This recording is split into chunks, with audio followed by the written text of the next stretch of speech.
Boa noite a todos. Esse é o nosso 18º concerto da série Bach Brasil e dando sequência, então, aos nossos concertos didáticos, nosso tradicional concerto didático de janeiro e fevereiro. Esse, então, dando sequência aos instrumentos de corda. Estamos aqui com meu grande amigo, colega, Diego Schuch Biazebete, violoncelista, que vai falar, então, sobre o violoncelo, então, e suas famílias, né? E também gostaria de agradecer a nossos apoiadores, né, que graças a eles, esses concertos são possíveis. Se você não é apoiador e quiser fazer parte, pode entrar no nosso site, lá tem todas as informações. Se você quiser receber também as informações dos nossos concertos, basta seguir o nosso canal. E também agradecer o Goethe-Institut, que é o nosso parceiro desde o início, e também a Biblioteca Pública. Estamos nesse lugar maravilhoso aqui, o Salão Murisco, mais uma vez. Então, Diego, nós podíamos começar mostrando então a diferença basicamente entre podemos comparar aí o violoncelo barroco e o violoncelo moderno?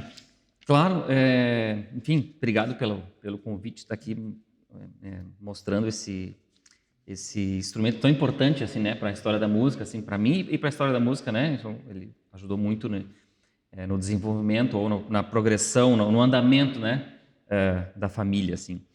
E o violoncelo é um instrumento família dos violinos, né? É um dos mais graves. E inicialmente vamos começar então, pelo violoncelo. Então eu gostaria de pegar primeiro o que violoncelo a gente conhece, exatamente, mais habitualmente, né, da tradição moderna, né? É um instrumento que faz parte da orquestra, né? É um instrumento que tem 4 cordas, todas de metal, né? Tem esse formato tradicional já, né, da família dos violinos. A gente pode perceber que ele se a gente pegar, logo que eu vou mostrar o violoncelo barroco, né, o antigo, ele tem algumas pequenas diferenças, porque a partir já desse período do século XVIII, ele já ficou, né, que o 17 e 18, ele já tinha um formato muito parecido da família dos violinos, né? E tem esse som tem um som bastante robusto, digamos assim, né? Com a mudança, digamos assim, do desenvolvimento, né, das grandes salas de concertos, as necessidades foram feitas, digamos assim, né? Então,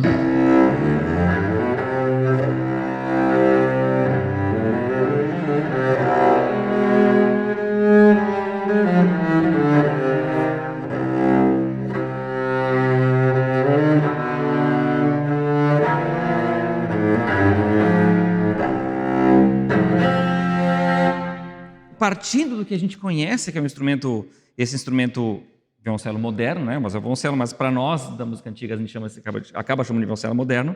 Ele tem umas pequenas diferenças que são basicamente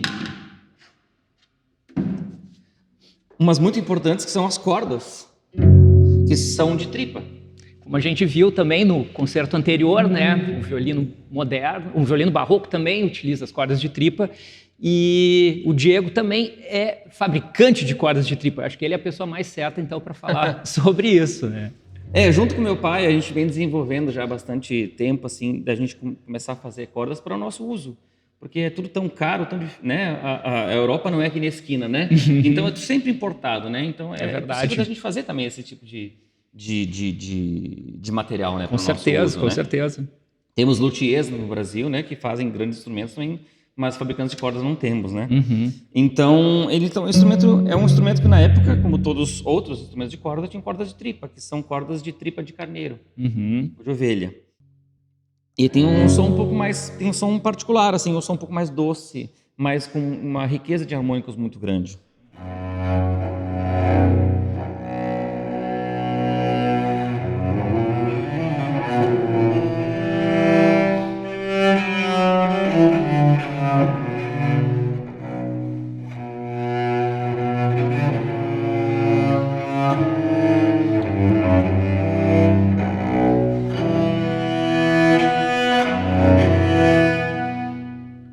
Bravo. Uma coisa interessante também, o pessoal às vezes acha que as cordas, né, que são só as mais agudas que são de tripa, mas não. As cordas, as também, as mais graves também são de tripas, porém são revestidas, né? Exatamente, né? Esse foi um passo, digamos, no desenvolvimento da corda que aconteceu no fim do século XVII, no século XVIII, que foi a possibilidade de enrolar a corda de tripa com um filamento de metal. Para diminuir o diâmetro. Para diminuir o diâmetro e para aumentar, digamos, a densidade da corda. Grave. E assim poder diminuir, digamos, o diâmetro realmente, né, para poder tocar no instrumento que até então não era tão solista. Exatamente. Ele tinha um aspecto menos solista na época, né, justamente pela grande dificuldade que tinha de se tocar nas cordas graves, né. Quando que aparece o violoncelo assim como um instrumento protagonista de solista de concerto ou de música de câmara? Então, justamente, coincidentemente ou não, né, justamente aparece com essa possibilidade das cordas serem revestidas, e é no fim do século XVII, né? 1680, 1690, com grandes italianos, Vivaldi, né? Lanzetti, Boccherini, mais tarde, né? Então o violoncelo começa a ter realmente um protagonismo maior assim no repertório de câmara, né? Até antigamente era simplesmente um instrumento de base. Sim. Né? Ela tocava simplesmente o baixo junto com o cravo, que fazia toda a realização harmônica, mas o cello estava ali auxiliando, né? Do baixo contínuo. E fato é que realmente isso aconteceu com a própria viola da gamba também, o violoncelo barroco, todos os instrumentos graves e o contrabaixo também, né? Então, na época era mais fácil tocar contrabaixo quase do que violoncelo, justamente pela necessidade das cordas graves serem muito grossas, né? Dificultando um pouco o tocar no instrumento, assim, né? E uma coisa também, assim, um assunto um pouco polêmico, tem um instrumento que se chama viola da Spalla, é pouco conhecido aí, mas existe teorias, né, muito interessantes, né, do grande violinista, pesquisador Ziggy Kirken. De repente, o que é o violoncelo da Spalla? O violoncelo da Spalla é, como diz o nome, violoncelo de tocar no ombro, assim, né? É um instrumento maior, né? É um instrumento de 5 cordas, porque como vocês sabem, a gente tem uma família dos instrumentos violinos. Ele tem o violino, a viola, o violoncelo e contrabaixo, mas também havia um violoncelo de 5 cordas, chamado de violoncello piccolo. Ele era um instrumento um pouquinho menor, mas tinha uma quinta corda. Então ele tinha uma corda mais aguda. Daí a suíte 6. A suíte, justamente a sexta suíte, ela é para esse instrumento de 5 cordas. E ele chama, nesse grupo de suítes, ele chama de violoncello senza basso, né? Ou seja, ele não especificaria um outro instrumento senão o violoncelo. Mas também é sabido que existia um instrumento um pouco menor, possivelmente um instrumento para se tocar quase como um instrumento de banda, no sentido do grupo que anda, né? Existem iconografias de próprios violoncelistas tocando de pé, com uma corda pendurada no pescoço, justamente para possibilitar esse grupo se movimentasse durante a execução da obra. Possivelmente o violoncelo da Spalla seria um instrumento nesse sentido. Então, a teoria baseada na teoria do maestro Sixvold era que foram encontradas as partes de violoncelo piccolo, que muitas cantatas de Bach têm solos de violoncelo piccolo, junto com o material do primeiro violino. Exatamente. Então, deduz-se que e eram partes mais complexas também de violoncelo.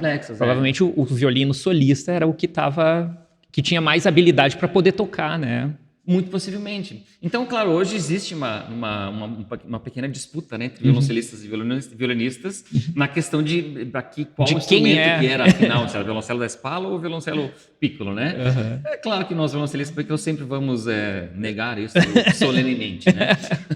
Então, mas existe sim um instrumento que é obviamente usado e é possível se tocar, né? E uma polêmica também, falando em polêmicas, né? Por que hoje, no século XX, XXI, né, a gente toca instrumentos antigos? Eu tenho a minha ideia, né? Na verdade, a música foi escrita para esses instrumentos e, originalmente, né, para mim, quando a gente toca os instrumentos antigos, a gente se aproxima, né? No cravo, eu tenho uma sensação que muitas coisas se resolvem, o instrumento nos orienta, nos diz em o que precisa ser feito, né, musicalmente. Como é que é no violoncelo?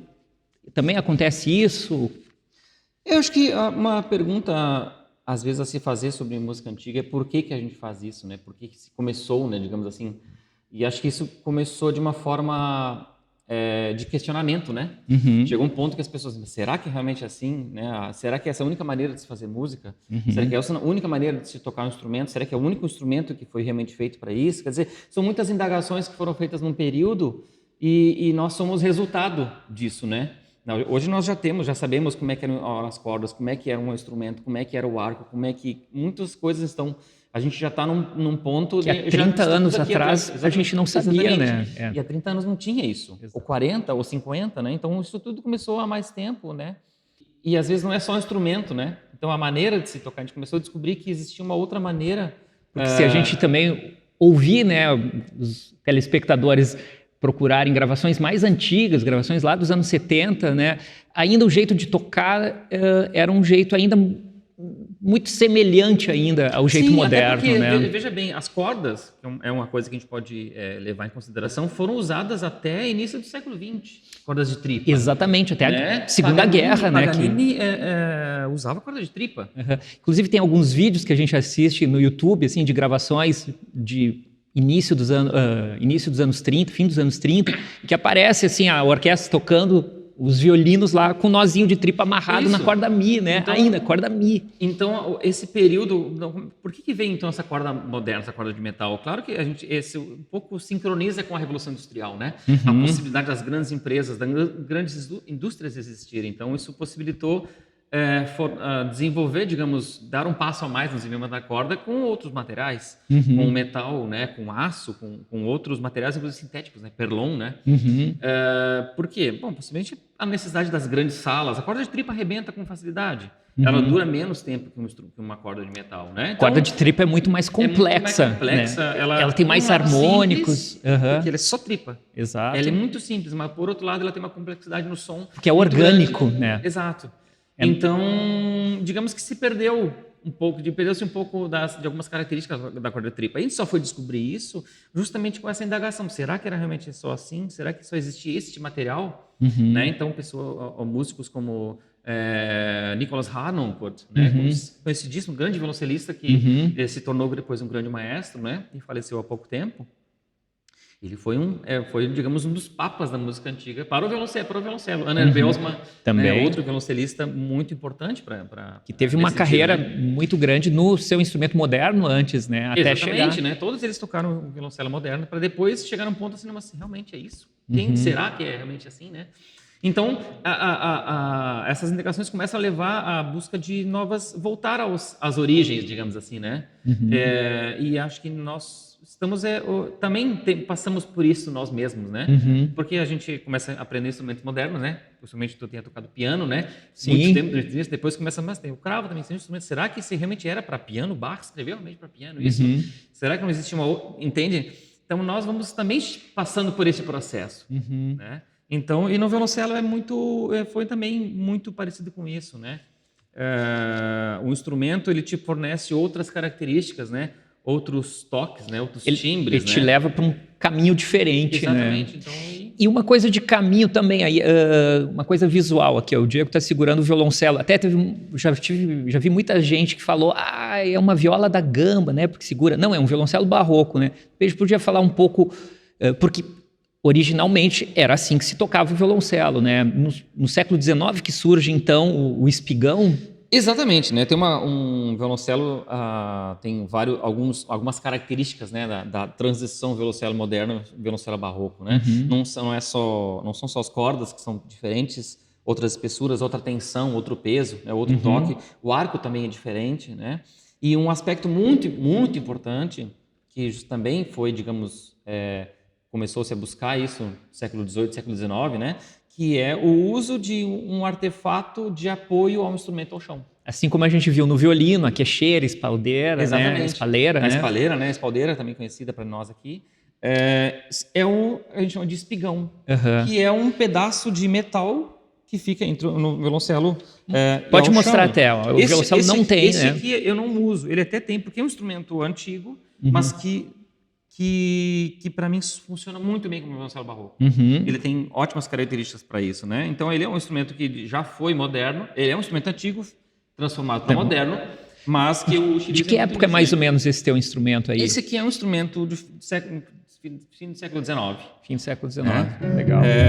E tem um outro instrumento meu moderno mesmo, que é o uso de espigão, que é justamente, talvez não tenha visto alguns. Espigão aqui é essa. Deixa eu ver. Consegue aparecer aqui? Esse pedaço de metal. Inicialmente ele começou de madeira, né? Simplesmente eles começaram a usar qualquer pedaço de madeira, né? Alguma madeira arredondada, né? Não tinha muita regulagem. Nós hoje temos grande tecnologia de pontas de titânio. O desenvolvimento é tão grande que a gente nem imagina, né? Eu utilizo aqui, por exemplo, um de fibra de carbono. Né? Fibra de carbono, olha que interessante. Porque tem tanta tecnologia quanto na construção do instrumento quanto só para o espigão, né? Exatamente, né? Realmente, inclusive grandes teorias de espigões furados que mudam o timbre e realmente mudam o timbre do instrumento, por exemplo. Porque ele meio que aterra no chão também, né? Então é um material de apoio.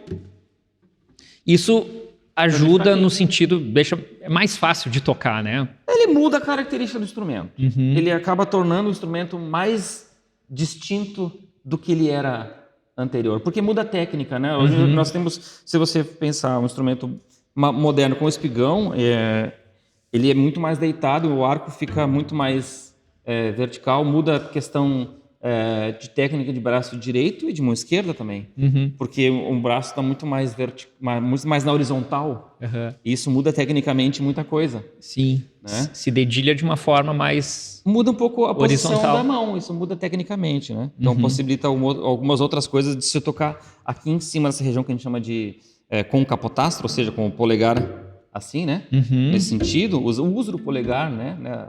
Justamente também logo depois no século XVIII em diante, com Boccherini, Haydn, né? Um passo a mais da técnica, né? Que não era utilizado no barroco, né? Sim. Então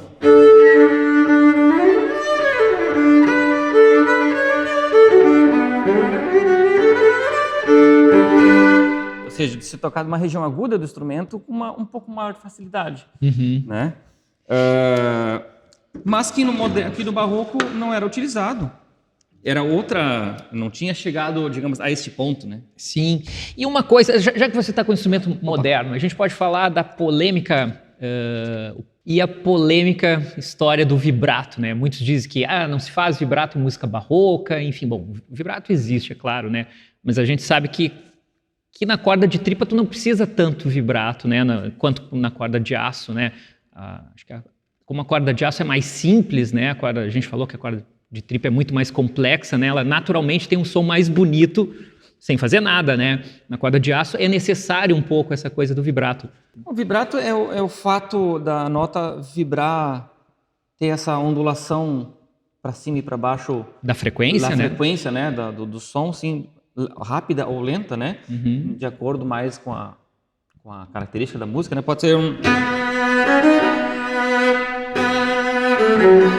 E esse mesmo exemplo sem nada de vibrato, vamos ver.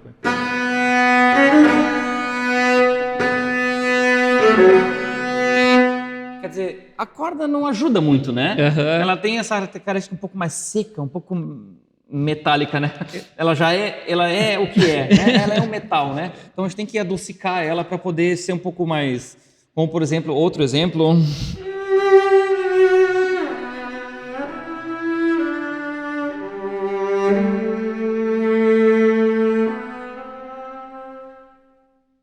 Lindo, lindo. Vamos comparar, então, ouvir esse mesmo trecho no violoncelo barroco. Claro, ele está em escordatura, né?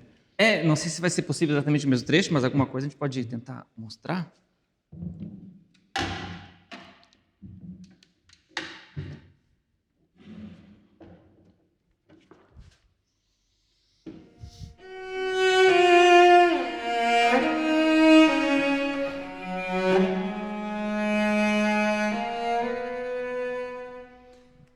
Vê quase nada de vibrato. Muito menos vibrato. E o som sai... Né?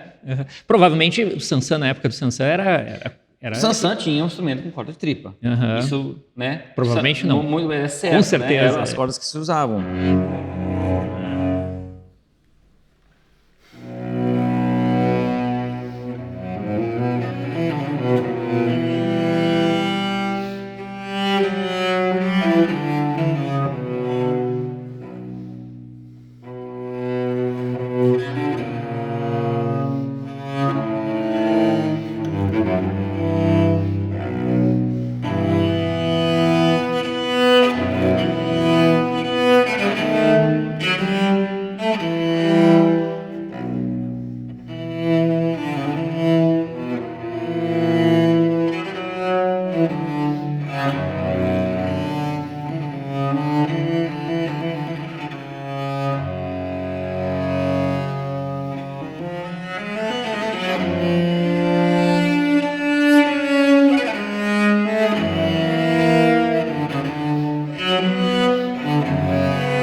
É muito comum, às vezes, quando eu mesmo, assim, cheguei a acreditar isso logo no início, antes, ainda quando eu era pianista, enfim, achava que a viola da gamba, que é esse instrumento que está aqui ao lado, era o antecessor do violoncelo, mas não, né? Não tem nada a ver, são famílias completamente diferentes, né?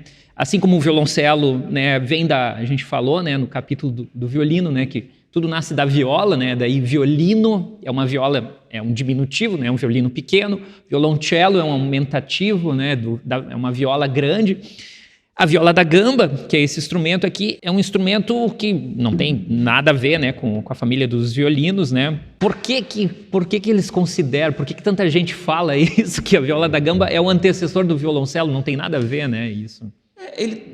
Ele tem uma semelhança visual, Uhum. né? A viola da gamba tem uma semelhança muito grande com o violoncelo pelo fato desse instrumento especialmente, né? A viola da gamba baixo, né? Uhum.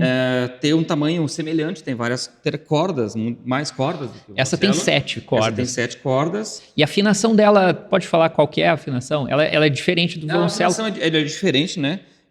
O violoncelo ele é em quintas, o violino e viola, e a viola da gamba é em quartas. Com uma Então, terça no meio ainda. Uma terça no meio. Então nós temos Ré, Lá, Mi, Dó, Sol, Ré e Lá. Mais grave que o violoncelo. De certa forma, até tem um parentesco com o violão moderno que a gente conhece hoje, né? A afinação dos alaúdes da época. Né? Né? Na verdade, a afinação, ela transposta, ela é exatamente igual ao alaúde renascentista. Uhum. Né? Então tanto é que é daí que vem a família da viola da gamba, né? Pela semelhança de ter trastes, afinação nas cordas. O violoncelo não tem né? os trastes. O violoncelo não tem trastes, né? Então aí nós pecamos em achar que são instrumentos primos. Ou antecessores, né? Exatamente, ou antecessores, mas na verdade são duas famílias de instrumentos que coexistiram. Esse seria então o parente paralelo do violoncelo. E a gente tem aqui ao lado uma gamba soprano, né? Essa gamba soprano seria o parente do violino, no caso, exatamente, né? Depois a gente vai mostrar. Antes, o violoncelo faz parte dessa família, né, dos violinos, o violino, a viola, o violoncelo e o contrabaixo, ou seja, um instrumento agudo, um instrumento alto tenor, né, um instrumento baixo e um contrabaixo. 5, né? Então, e a viola da gamba é a mesma situação, como vários outros instrumentos. A flauta também tem uma família de instrumentos, né? Cornetos tem família de instrumentos. E a viola da gamba tem, então, justamente o seu instrumento soprano, que é uma viola da gamba soprano, né? Também com a mesma afinação, mas com 6 cordas. Essa ela tem o registro, né? A altura das notas é muito semelhante com a altura do violino, né? Dá uma afinadinha. Exatamente. Então ele toca na mesma altura que o violino. Qualquer coisa, o repertório é muito parecido. É possível tocar peças de violino.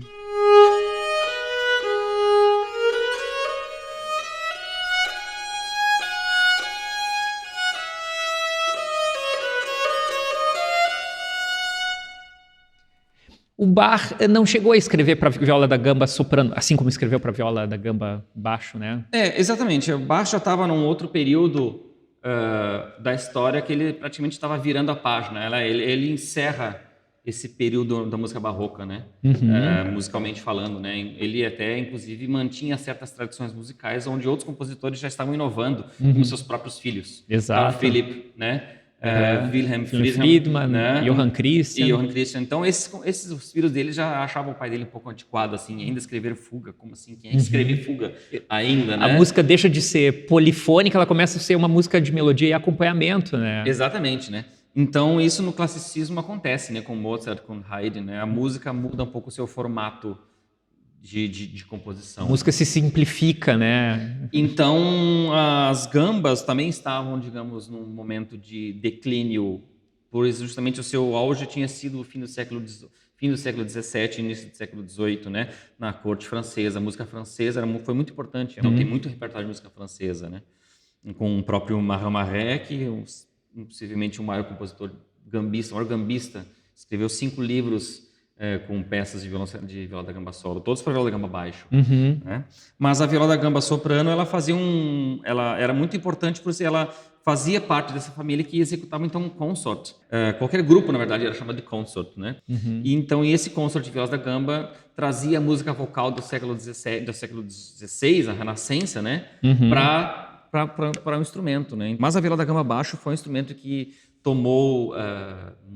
ganhou muito prestígio, né? Eu até costumo dizer que a viola da gamba é o primo rico do violoncelo, porque a família dos violinos é um instrumento popular, é um instrumento para tocar na rua, né? As pessoas tocavam violino, é um instrumento de banda. O violino é um instrumento de banda, banda no sentido do bando, do grupo que sai na rua tocar, né?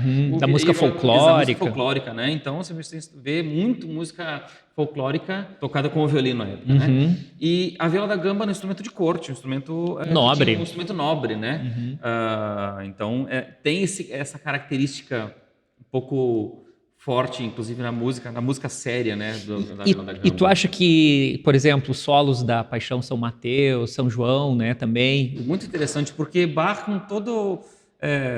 falando em uma música de 2 horas, 3 horas, né? Ele escolhe os 2 ápices das duas das 2 paixões, obras, né? ele escolhe a viola da gamba como instrumento para representar a morte de Jesus. Né? Então é muito interessante que a pessoa está lá tocando, né? Não tem nenhum solo, e chega no momento mais importante, quem é que toma A viola da a gamba. viola da gamba que toca. Né? Muitas vezes o gambista, que na época provavelmente o instrumentista tocava o violoncelo também, mas é muito comum a gente ouvir gravações, concertos, que o gambista está lá 1h30 lá sentado esperando para tocar aquele único número, aquela né? área, assim, né? Exatamente. Claro que muitos tocam também o baixo contínuo, vem tocando junto, né? Vem tocando. Mas o seu momento é justamente esse. Isso é para ver quanto o Bach via esse instrumento como um instrumento muito especial. Sim. E o Bach não escreveu nada solo para ele, né? Assim, de obra solo. Solo sem baixo, não. Sem baixo, Ele escreveu 3 sonatas para viola da gamba e Cravo Obligato. Uma obra muito importante, né? Muito rica, né? Mas da mesma forma que escreveu para violino e violoncelo, né? Com as partitas para violino e as suítes para violoncelo, ele não escreveu para viola da gamba. Vamos ouvir então, para exemplificar, a sarabanda, então, da mesma suíte que a gente está ouvindo, a suíte em dó menor, agora em ré menor, né? Essa transcrição. Uma versão para viola da gamba. Sua versão? Não, é a versão que costumamos tocar, né? Costuma-se tocar em ré menor pela idiomaticidade do instrumento, né? Ele acaba soa melhor, assim, ele acaba sendo um pouco mais orgânico, digo assim, né? Maravilha. Então, escutamos a sarabanda.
Bom, e a gente viu, né, no episódio anterior no violino barroco também a diferença dos arcos, né? Eles são muito semelhantes. Bom, na verdade o arco barroco não existia um padrão, né, Exato, né? Como tudo nesse período, não existe um padrão, né? Existem muitos formatos de violinos, existem muitas escolas, Amati, Guarnieri, Guadagnini, e Testori. né? Stradivarius, né? Então esses violinos são, e todos eles têm umas pequenas diferenças, né? E não era diferente com o arco, né?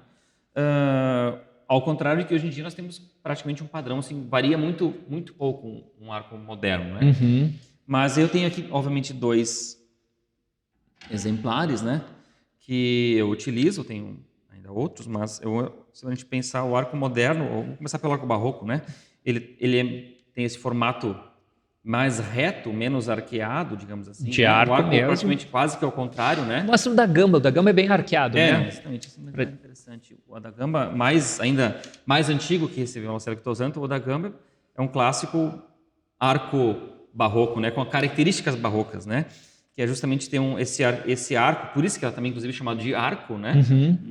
Em outras línguas também, né? Alemão e inglês, então tem a referência do arco, né? Bow em inglês e bogen em alemão. E ele tem característica do peso ser muito menor na ponta. Ele ser um arco que tem pouco peso na ponta. Né? O violoncelo, esse arco um pouquinho mais tardio, mas ele também tem pouco peso na ponta, né?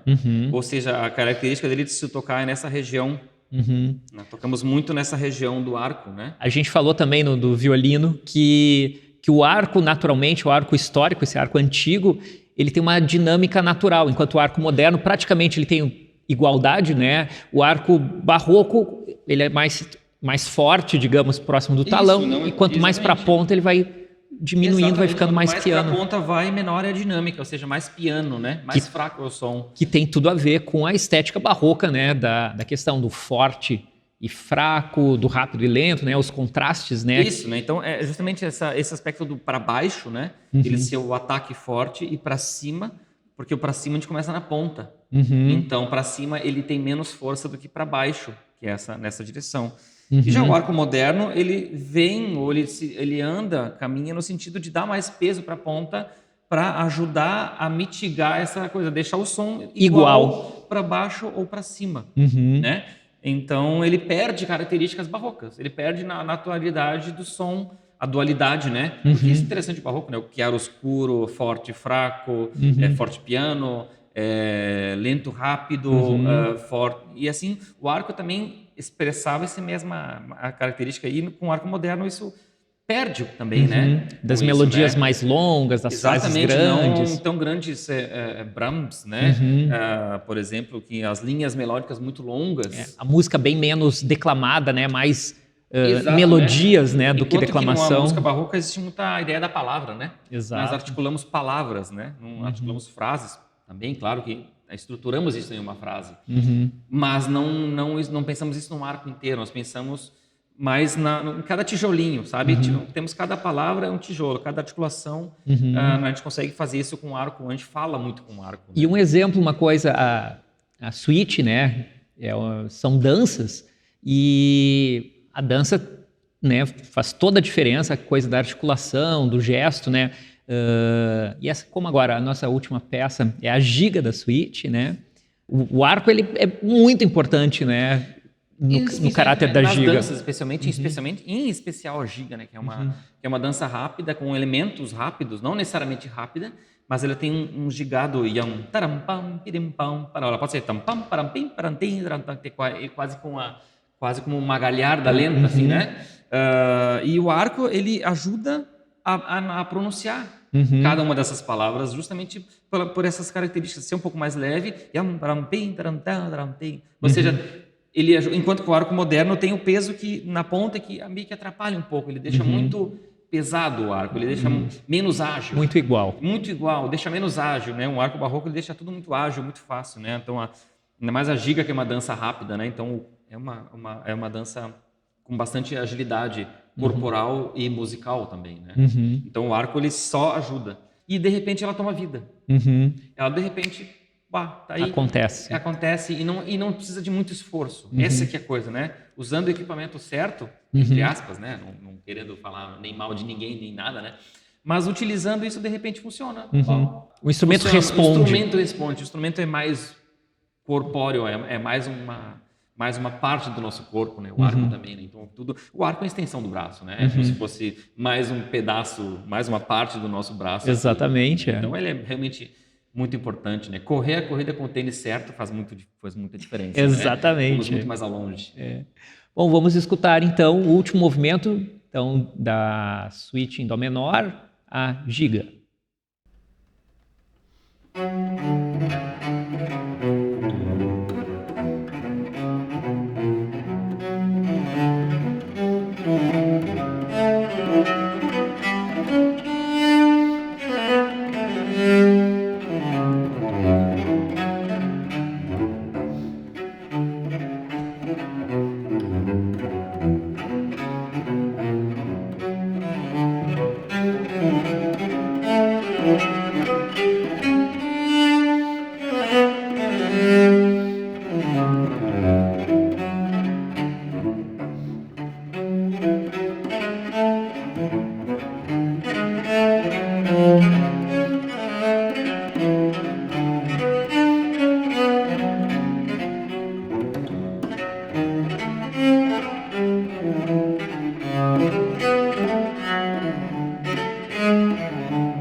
E gostaria de agradecer mais uma vez meu caro amigo Diego Schuch-Biasebet, então, por esse maravilhoso episódio.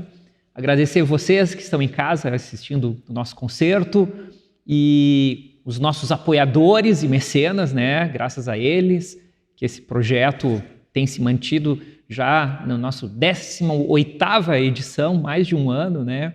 E também ao Instituto Goethe, né? Que é o nosso parceiro desde o início, a Biblioteca Pública, mais uma vez. E também, se você não é inscrito, né, se inscreva no canal. E se você deseja ser um dos nossos apoiadores ou até mesmo receber as informações dos nossos concertos, todas as informações estão lá no site www.bachbrasil.com. E uma boa noite a todos.